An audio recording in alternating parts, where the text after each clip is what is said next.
लगली पकिया तेहू छिनार रे ओली बंगाल से तेहू बिहार रे लगली पकिया तेहू छिनार रे लइका होई तोरा धक धक धक धक मारी दीवान वाला कोच कोच कोच कोच मारी दीवान वाला कोच कोच कोच कोच कोरी सामान तोर फस फस फस फस कोरी सामान तोर फस फस फस फस ओली बंगाल से तेहू बिहार रे लागेली पकिया तेहू छिनार रे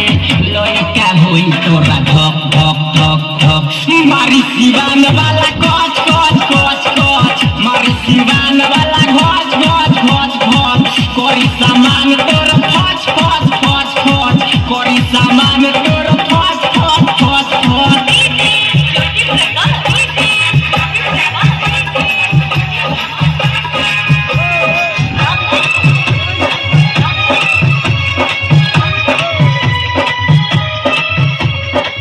छोटे रे चिझवा को करेली गुमान रे तोरा ले बड़ बाबे हमरो सामान रे अरे छोटे रे चिझवा को करेली गुमान रे तोरा ले बड़ बाबे हमरो सामान रे तोरा ले बड़ बाबे हमरो सामान रे छोरे में जोइबे देहू तोरा रे एक बाजोइबे देहू जोहर रे लइका होई तोरा धक धक धक धक मारी दीवान वाला कोच कोच कोच कोच मारी दीवान वाला कोच कोच कोच कोच कोरी सामान तोर कोच कोच कोच कोच कोरी सामान तोर कोच कोच कोच कोच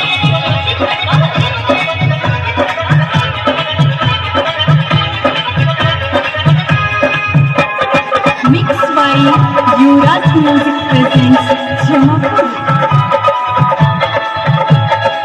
कोरेला दम भरबू कोट जाई दरद यादव रंजन हो खाती मरद कोरेला दम भरबू कोट जाई दरद यादव रंजन खाती हो मरद यादव रंजन खाती हो मरद कैसन खोजली तेहू यार रे हमके बना ले अपन भातार रे